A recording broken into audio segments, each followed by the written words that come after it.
Alabado sea Jesucristo. Capítulo 25 del Evangelio según San Mateo. Ya estamos, a partir del próximo día, vamos a entrar ya en la Pasión. Capítulos 26 y 27 del Evangelio según San Mateo son los capítulos de la Pasión. Y venimos de ese capítulo en el que Jesús ha dado un formidable discurso sobre las realidades últimas, sobre esas profecías, la destrucción de Jerusalén y el fin del siglo. Ahora, en este capítulo 25 sigue en la misma temática. Nos vamos a encontrar, vamos a dar esa mirada general que siempre damos al capítulo, vamos a encontrar dos parábolas y una enseñanza sobre el fin del mundo. Capítulo 25, versículos 1 al 13, la parábola de las 10 vírgenes, y capítulo 14 al capítulo 30, seguí conmigo estos versículos de este capítulo 25 para poder ir viendo esto. Está la parábola de los talentos, dos parábolas en este capítulo 25, y a partir del versículo 31 y hasta el final, el 46, lo que conocemos como el juicio final, unos textos muy conocidos, pero que tienen muchísima riqueza. Vamos, recordá en el momento en que tú puedas, de leerlo con tranquilidad, tratar de hacerlo pausadamente, ir viendo las cosas. Estamos en el contexto de que el Señor ha anunciado su regreso y ha hablado de una serie de realidades que acontecerán para ese regreso del Señor. Y entonces estas dos parábolas remiten a esa realidad. Son parábolas que tienen que ver con el modo en que estamos preparados o en el que estamos vigilantes, porque algo va a acontecer para lo que es bueno que nosotros nos preparemos. De manera que dice en esta parábola de las 10 vírgenes, vamos a leer ahí versículo 1, entonces el reino de los cielos será semejante a 10 vírgenes que con sus lámparas en la mano salieron al encuentro del novio. Aquí Cristo aparece presentado como el novio que va a volver. Esta parábola de las vírgenes remite también a la vida eterna. Y sobre este punto es grande la diferencia que hay entre quien cree y quien no cree. Es grande la diferencia que hay. Podríamos incluso decir que es grande la diferencia que hay entre quien espera y quien no espera. Por eso esta parábola así aparece tan importante. En la carta a los tesalonicenses, San Pablo dice: no queremos que ignoren la suerte de los difuntos, para que no se aflijan como los que no tienen esperanza. Se ve claramente la diferencia. Si tú tenés fe, entonces tú esperás y tienes un modo de vivir la espera y tenés un modo de creer lo que acontecerá, mientras que si no lo tenés, tenés otro. De manera que en este tramo de la existencia, para cada uno de nosotros y en esta temática, la diferencia es sumamente importante. Por eso la fe en la muerte y resurrección de Jesucristo marca también un momento decisivo. San Pablo recuerda, por ejemplo, a los de Éfeso algo que también remite a esto. Dice San Pablo a los de Éfeso en el capítulo 2, versículo 12.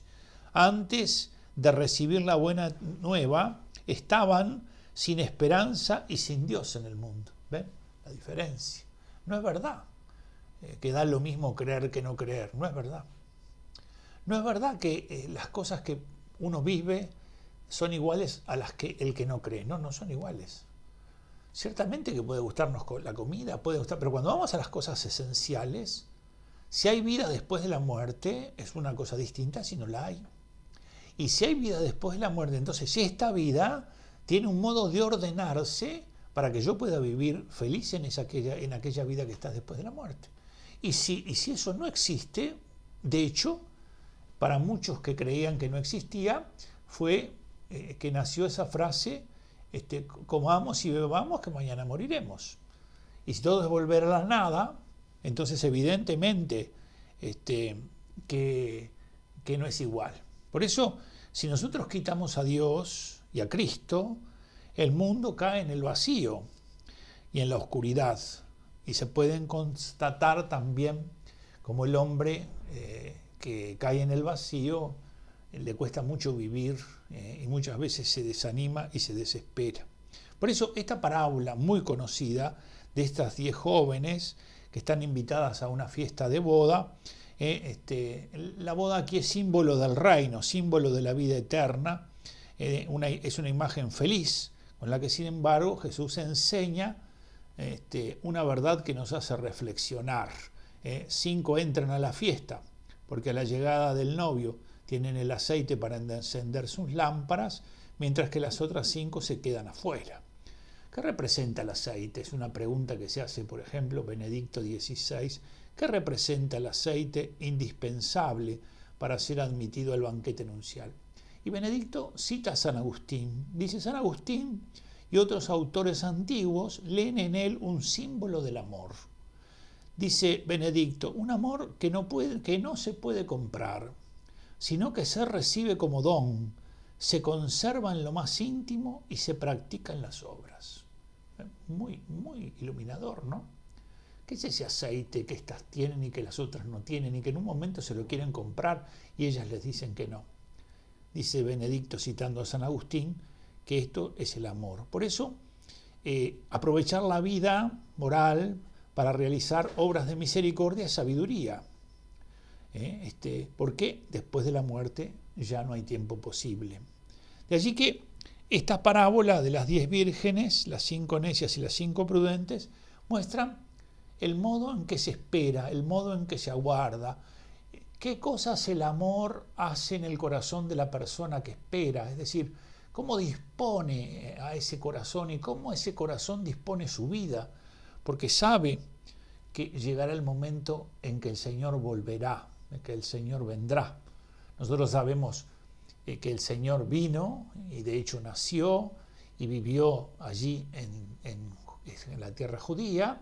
Sabemos que el Señor viene porque permanentemente viene o en la muerte para los hombres que parten de este mundo, o llamando a los hombres a vivir la fe. Está permanentemente viniendo y también que vendrá al final de los tiempos, como lo veíamos en ese capítulo 24. Bueno, estas cosas condicionan el modo que tenemos de vivir. Y entonces esta parábola habla justamente de esas que habían salido con un aceite suficiente como para guardarlo, mientras que las necias no habían actuado así, no habían actuado con prudencia. Mientras iban a comprarlo, llegó el novio y las que estaban preparadas entraron en el banquete y se cerró la puerta. Más tarde llegaron las vírgenes diciendo: Señor, Señor, ábrenos. Pero él respondió: en verdad les digo, no los conozco. Y aquí viene, en este versículo final, en el versículo 13, viene como una especie de síntesis iluminadora. Dice: velen, pues no saben ni el día ni la hora. Y esto es una enseñanza para todos nosotros. Yo ya lo había dicho en la explicación del capítulo anterior. Velar cristianamente supone que tú vivas cristianamente. ¿Por qué? Porque la vida cristiana te prepara para aguardar al Señor. La vida cristiana te dispone de la mejor manera por el ejercicio de las virtudes teologales, por el ejercicio de las virtudes cardinales. La vida cristiana te prepara. De manera que no se trata de cosas que uno tenga que andar investigando, a ver qué secretas cosas andan por ahí. No, por el contrario. Se trata de eso, de saber que en la medida en que vivimos cristianamente, vamos ejercitando en nosotros la caridad, vamos ejercitando en nosotros la esperanza, vamos ejercitando en nosotros esas virtudes, la fe, y entonces estas cosas nos van disponiendo de la mejor manera. Y a partir del versículo 14 viene la segunda parábola, que es la de los talentos, ¿verdad? Dice en esa parábola de los talentos, dice, es también como un hombre que al ausentarse llamó a sus siervos y les encomendó su hacienda. ¿Cuál es la enseñanza inicial? El Señor encomienda esa viña suya a los suyos. Y al encomendarla, a cada uno da lo que necesitan para cuidarla adecuadamente. Estos son los talentos. Eso que necesitamos para cuidar adecuadamente las cosas, ¿verdad? El talento era una moneda antigua, romana, de gran valor, y precisamente a causa de la popularidad de esta parábola, se ha convertido en sinónimo de dote personal que cada uno está llamado a hacer fructificar. Dios a cada uno le da algo, pero eso que Dios le ha dado tiene que fructificar. Dios se lo ha dado para que pueda, mediante el ejercicio de eso que ha recibido, hacer que lo que se le encomendó quede cuidado, porque se le encomienda, como dice aquí, la hacienda. A unos dio 5, a otros dio 1, a cada cual según su capacidad, ¿verdad? Esto es lo que se llama el designio sabio de Dios. ¿Qué es el designio? A cada uno le da según la capacidad. Cada uno da a Dios de acuerdo a lo que podemos recibir, a lo que podemos ejercitar y a cómo podemos gobernar eso que se nos dio. Porque a veces uno dice, ay, si a mí sí me hubiera dado lo que se le dio a fulano, y bueno, capaz que no podrías gobernarlo. Y como no lo podríamos gobernar, capaz que nos perdemos, capaz que nos volvemos vanidosos, capaz que nos volvemos, ¿verdad? Capaz que caemos en muchos peligros que Dios ve y que entonces nos libra de estos peligros. ¿Por qué? Porque en realidad nos confía aquello que nosotros podemos gobernar, aquello que podemos fructificar. Y dice el versículo siguiente, el versículo 17, enseguida el que había recibido, es decir, esto que hemos recibido de Dios, debemos actuar con prontitud y con celo, porque en realidad lo hemos recibido, es algo que hemos recibido y que debemos poner al servicio de Dios. Por tanto, estos dones no son solo, no solo representan las cualidades de cada uno de nosotros naturales, sino son también las riquezas que el Señor Jesús nos ha dejado como herencia para que las hagamos fructificar. No solo se trata de capacidades naturales. Por ejemplo, su palabra, por ejemplo, su santo evangelio, el bautismo, que nos renueva con el Espíritu Santo, la oración, el Padre Nuestro, que nos eleva a Dios como hijos, unidos en el Hijo, su perdón, que nos ha ordenado llevar a todos, el sacramento de su cuerpo inmolado y de su sangre derramada, en una palabra, el reino de Dios, que es Él mismo, presente y vivo en medio de nosotros. Este es el tesoro que Jesús encomendó a sus amigos al final de esa existencia suya terrena. Por eso, esta parábola insiste mucho en la actitud interior con la que se debe recibir y valorar el don. Recibir y valorar el don. La actitud equivocada es la del miedo. ¿Por qué? Y bueno, porque el siervo que tiene miedo de su Señor y teme su regreso, ¿qué hace? Esconde lo que ha recibido bajo la tierra y no produce ningún fruto. Dice el texto, al cabo de mucho, vuelve el Señor de aquellos siervos y quiere ajustar cuenta con ellos. Llegando el que había recibido 5, presentó otros 5. Señor, 5 talentos me entregaste, aquí los tienes. Llegándose también el de los 2 talentos, Señor, 2 talentos me entregaste, aquí tienes otros 2, y así sucesivamente, hasta que, lean el versículo 24, llegándose aquí al que había recibido 1 talento, dijo este hombre, le dijo, Señor, sé que eres un hombre duro, que cosechas donde no sembraste y recoges donde no esparciste. Ya esta forma de definir al Señor es una forma que podríamos nosotros decir, es una forma inadecuada, ¿no? Comienza diciéndole al Señor, bueno, lo que pasa es que tú eres tan exigente, tú eres tan exigente, tú cosechas donde no siembras y recoges donde no esparces, y es tan injusta, porque el Señor, si hay algo que hace, es verdaderamente trabajar. Debía pues haber entregado por eso me dio miedo y fui y escondí en la tierra el talento.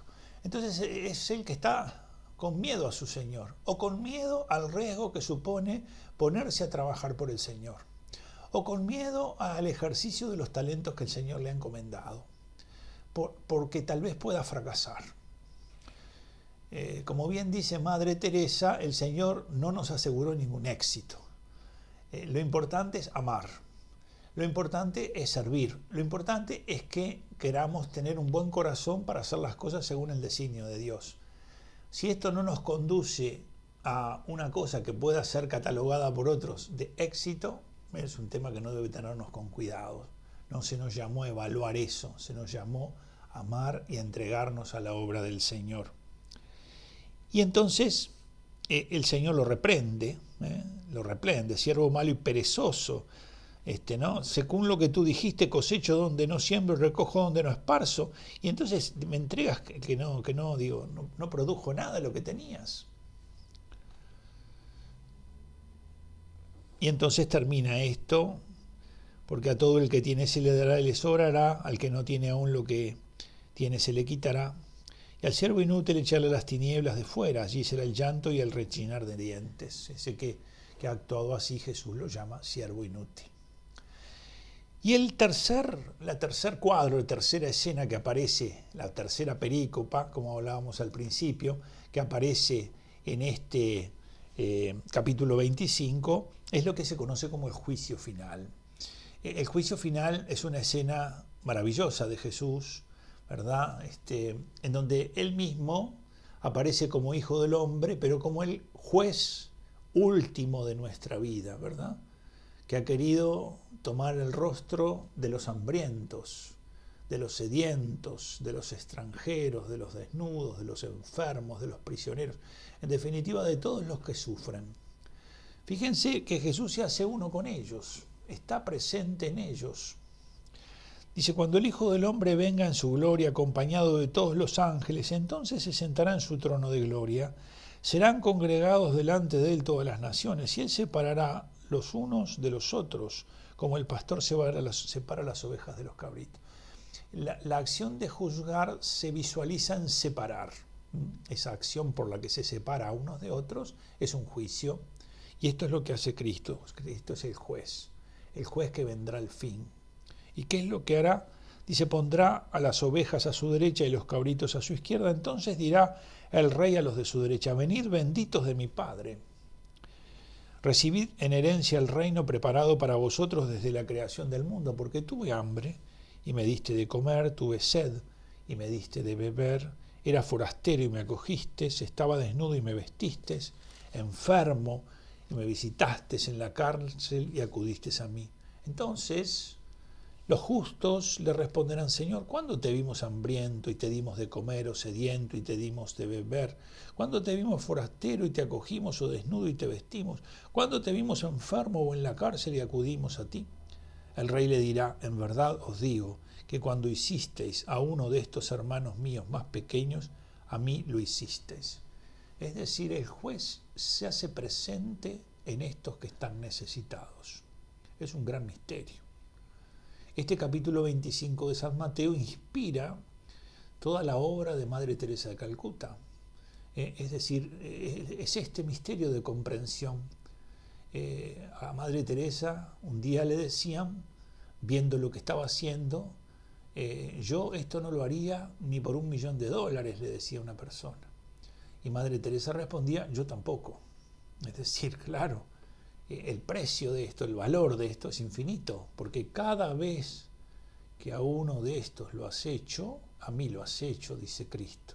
Es decir, el juez misteriosamente está presente en todos estos que aparecen con alguna necesidad, ¿verdad?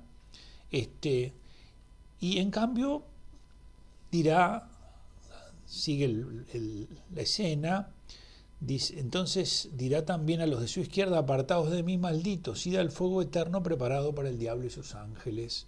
Y entonces repite, tuve hambre y no me diste de comer, tuve sed y no me diste de beber, estaba hambriento y no me vestistes, estaba hambriento y no me diste de comer, estaba desnudo y no me vestistes.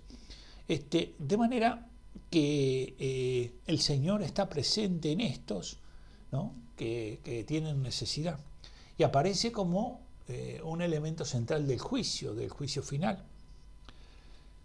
En verdad os digo que cuanto dejaste de hacer a uno de estos pequeños, también conmigo lo has hecho, e irán todos a un castigo eterno y los justos a la vida eterna. Pidamos a Dios que siempre podamos servir al Señor y que le reconozcamos presente en los que sufran. Ustedes saben que el cuarto voto de la comunidad de Madre Teresa es servir de todo corazón y desinteresadamente entre los pobres a los más pobres. Y para la comunidad, la urgencia, es decir, lo urgente es aquello que hay que atender.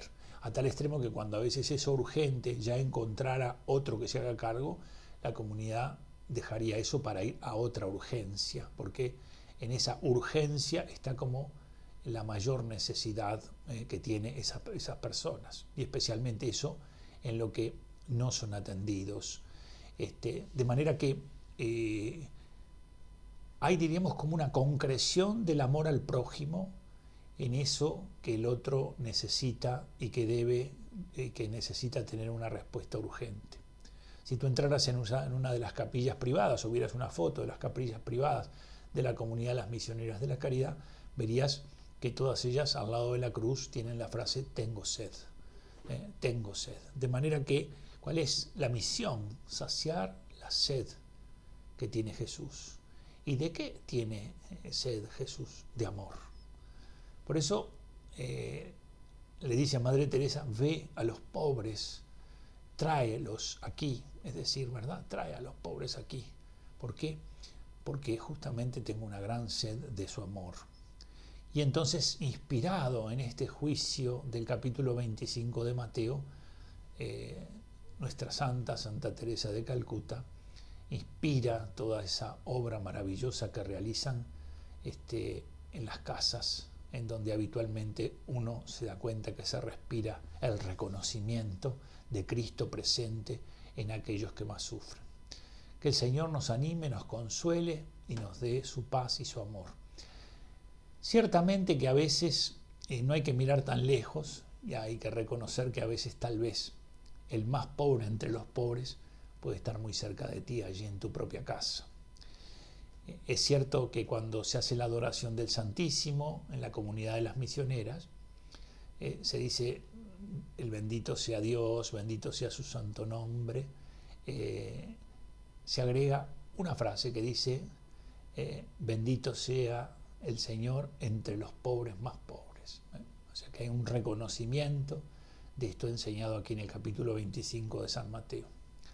Bueno, que Dios te bendiga. Ya estamos en el umbral de la pasión. Vamos a entrar, es apasionante todo ese recorrido que San Mateo nos va llevando de la mano. Ahora hemos visto que el Señor no solo enseña sobre las realidades últimas, sino que dice, velen, estén atentos, no pierdan el tiempo, sepan dónde ponen su corazón. Hay cosas que acontecen que ayudan no a conocer el día y la hora, pero sí a saber que las realidades últimas son cercanas. Yo te bendigo y que por lo tanto es bueno que te encuentren con el vestido de la caridad. Yo te bendigo en el nombre del Padre, del Hijo y del Espíritu Santo. Amén.